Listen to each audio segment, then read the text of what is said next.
के बाद आपका एक बार फिर स्वागत है। इस वक्त की बड़ी खबर आपको बता दें, अमित शाह का जो बयान आया है, अमित शाह ने अब से थोड़ी देर पहले एक प्रेस कॉन्फ्रेंस की और दो बड़े महत्वपूर्ण बयान दिए। बीजेपी का सीएम होगा और बीजेपी की सरकार बनेगी, लेकिन एक चीज उन्होंने कही कि ये मोदी वेव जो है, ये वेव नहीं सुनामी है, लोगों को समझ जाना चाहिए। दूसरी चीज, हमें जितनी सीटें लड़ने को दी जा रही थी उससे ज्यादा पर हम जीत कर आए हैं और कार्यकर्ता की बलि चढ़ाकर गठबंधन नहीं, महाराष्ट्र में ढंग की सरकार बनेगी। अमित शाह का यह भी बयान आया है। सीधे चलते हैं, इस वक्त हमारे साथ हमारे दो मेहमान जुड़ चुके हैं। उससे पहले आपको बताएं अमित शाह ने आखिर क्या बयान दिया है। सरकार का मतलब सीएम से ही सरकार शुरू होती है। मैंने जो कहा मेरी पार्टी की ओर से कहा है और मेरे पास जो सूचनाएं उपलब्ध है उसके आधार पर कहा है कि भारतीय जनता पार्टी की सरकार बनेगी और भारतीय जनता पार्टी का मुख्यमंत्री होगा। अभी जो एनसीपी ने बयान दिया है वो अलायंस का नहीं दिया है, बट सबसे बड़ी भारतीय जनता पार्टी उसको बाहर से समर्थन देने की बात की। गठबंधन नहीं तोड़ा था, झगड़ा जो पड़ा वो आप सबसे कोई छिपा नहीं है। 3 सीटों के लिए इतना पुराना सालों पुरानी दोस्ती टूट गई और आज सिद्ध हो चुका है कि कौन सच्चा था। हमने शिवसेना के साथी जो हमारे केंद्र में हैं उनको भी कायम रखा था। हमने महाराष्ट्र में मुंबई शहर में जो हमारे समर्थन से कॉरपोरेशन चल रही है उसमें समर्थन भी कंटिन्यू करा था। हमने कभी गठबंधन तोड़ा नहीं था। मैं भारतीय जनता पार्टी की बात कर रहा हूं। प्रेस कॉन्फ्रेंस में जब वो आ रहे थे, घुस रहे थे, तो फूलों की बरसात हो रही थी, ढोल नगाड़े थे, जश्न का माहौल था। हमारे साथ राजदीप सरदेसाई इस वक्त मौजूद है और हमारे साथ अमिताभ जी मौजूद है बीजेपी दफ्तर के बाहर। लेकिन सबसे पहले सीधा सवाल यह है कि आज की तारीख में एनसीपी से समर्थन लेंगे कि नहीं लेंगे? मुझे लगता है कि इस समय बीजेपी के दोनों हाथ में लड्डू है। एक तरफ शिवसेना है जो सरकार में आना चाहती है, 15 साल लंबा वनवास होता है, 15 साल से सरकार में नहीं रही है, तो शिवसेना चाहती है कि सरकार में शामिल हो, कुछ तो कुछ एक तरह से समझौता हो बीजेपी की तरफ से। दूसरी तरफ अगर समझौता नहीं हो या बार्गेनिंग में शिवसेना ज्यादा डिमांड करे तो बीजेपी एनसीपी की तरफ जा सकती है। क्या एनसीपी के पहले मूव ने शिवसेना की जो बार्गेनिंग पावर है उसको प्रीएम्प्ट कर दिया? बिल्कुल। एनसीपी ने जो कहा है कि हम बाहर से समर्थन देंगे, उससे शिवसेना की जो बार्गेनिंग पावर वो कमजोर होती है। लेकिन निशान, दूसरी बात जो महत्व की है कि बीजेपी और एनसीपी के जो नेता हैं उनमें संबंध बड़े अच्छे हैं। कुछ उद्योगपति है जिनके संबंध बीजेपी से अच्छे हैं और एनसीपी से अच्छे हैं, तो कुछ लोग चाहेंगे कि एनसीपी और बीजेपी का एक तरह से गठबंधन बने, बट आरएसएस चाहेगी कि बीजेपी शिवसेना के साथ जाए। अगर कहीं ये गठबंधन गलत रास्ते पर जाए या शिवसेना ज्यादा डिमांड करे तो फिर बीजेपी कहेगी छोड़िए शिवसेना से, एनसीपी का बाहर समर्थन लेते। लेकिन पहली मूव जो मुझे लगती है कि बीजेपी शिवसेना की सरकार बनेगी। देखिए, एक जो बात यहां पर, दो चीजें हैं, अगर थोड़ा सा इसको थोड़ा सा धार्मिक बना दे तो मतलब दोनों नेताओं की कुंडली मैच करे या ना करे लेकिन केमिस्ट्री मैच करते, ये बात आप कर रहे हैं। मैं एक आपके पास आ रहा हूं। मोदी ने एक बयान दिया था, प्रधानमंत्री नरेंद्र मोदी ने किस तरीके से एनसीपी के ऊपर तलखी दिखाई थी, सबसे पहले आप वो सुने। एनसीपी का पूरा नाम क्या है मालूम है? Naturally developed party.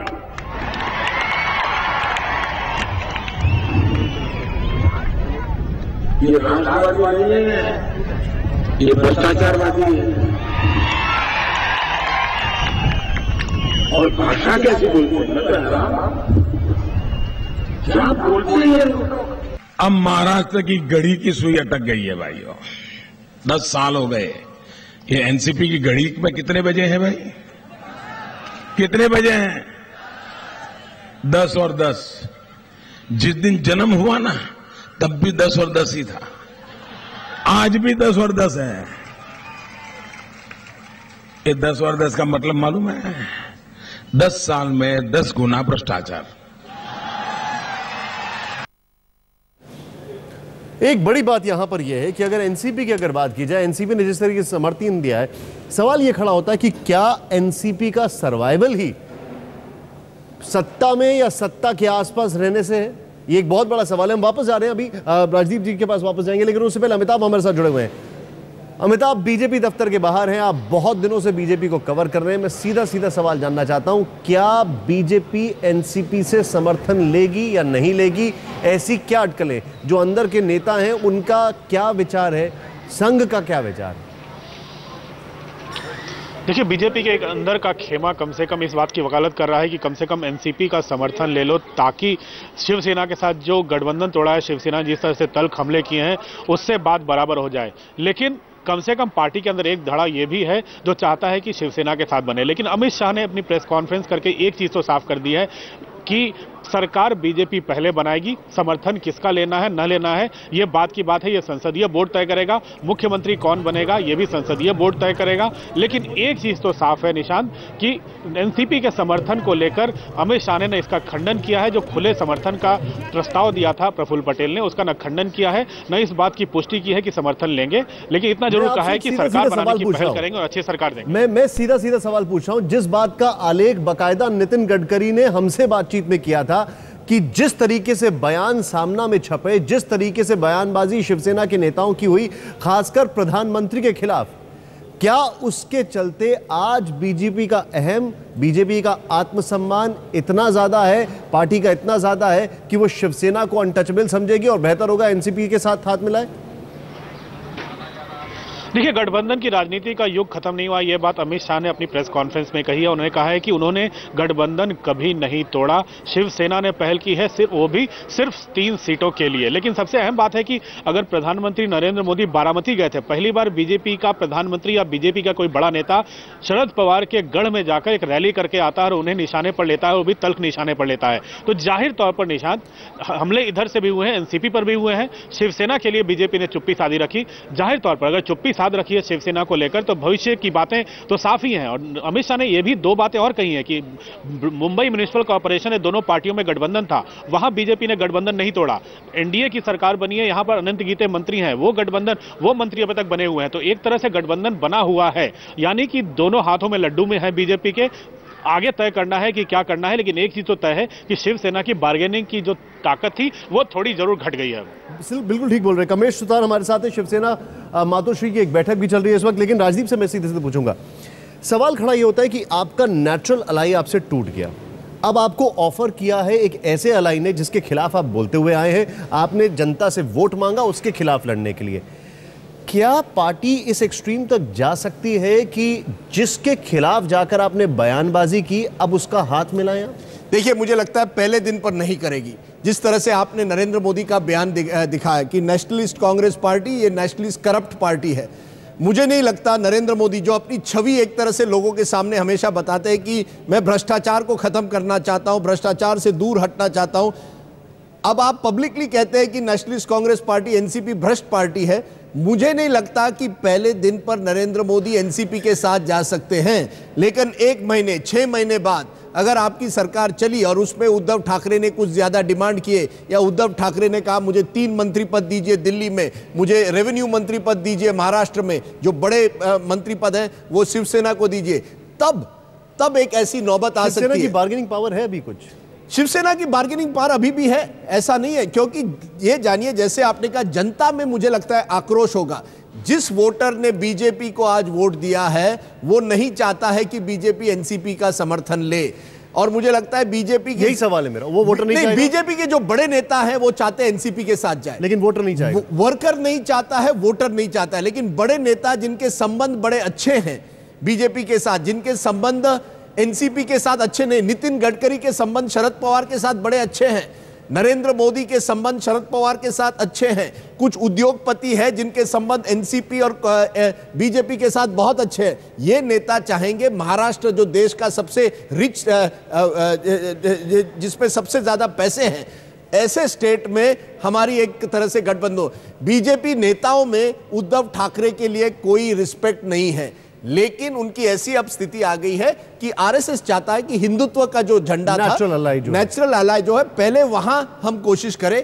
अगर बयानबाजी ज्यादा हुई शिवसेना से या डिमांड ज्यादा हुए तो फिर हम एनसीपी की तरफ देखेंगे।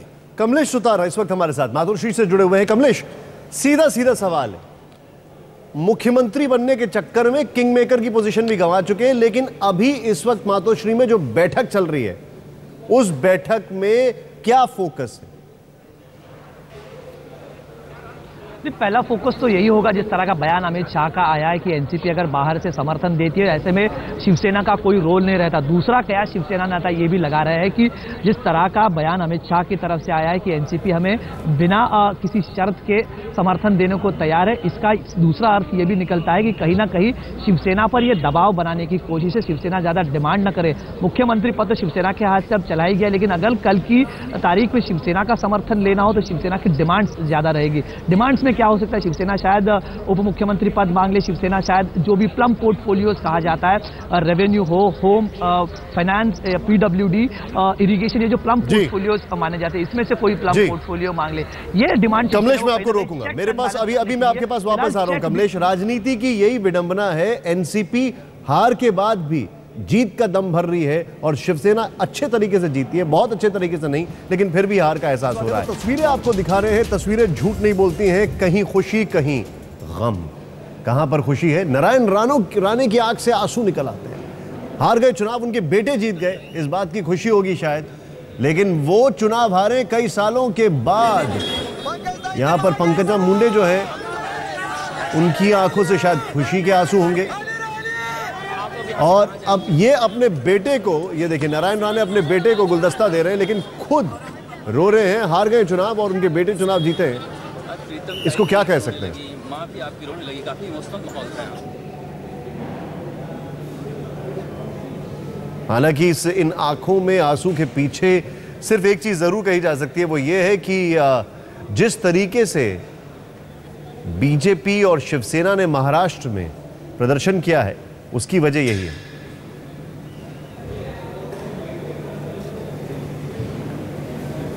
आइए देखते हैं, अलग अलग बयान आ रहे हैं।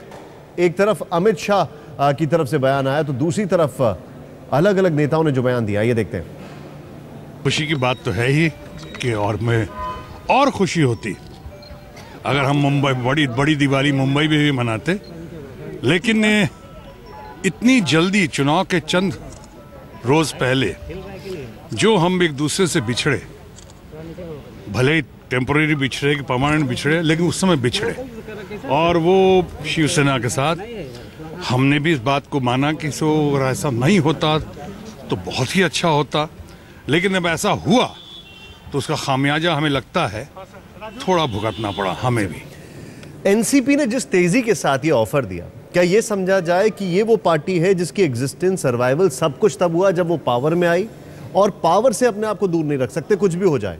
देखिए, मुझे थोड़ा आश्चर्य हुआ जिस जल्दबाजी से एनसीपी ने डिसीजन लिया है, क्योंकि एनसीपी एक ऐसी पार्टी है जो हमेशा डिसीजन जो लेती है थोड़ा समझकर लेती है। इस समय लगता है एनसीपी को भी लगता है कि अगर हम बाहर से समर्थन दें तो हमें कोई नुकसान तो नहीं होता, वैसे ही हम 5 साल सरकार के बाहर रहेंगे, कम से कम अगर बीजेपी के साथ अच्छे संबंध रहे तो कौन जाने 1 साल 2 साल बाद कुछ हो सकता है, शायद हम केंद्र में उनके साथ एनडीए में भी शामिल हो, क्योंकि कई दिनों से ये चर्चा चल रही है कि शरद पवार चाहते हैं कि वो सत्ता से दूर ना रहे। तो मुझे लगता है एनसीपी ने एक तरह से अपने ऑप्शंस खुले रखे हैं ये डिसीजन लेके, क्योंकि वो जानते हैं कहीं ना कहीं कि डे 1 पे मुझे नहीं लगता कि बीजेपी तुरंत तैयार होगी।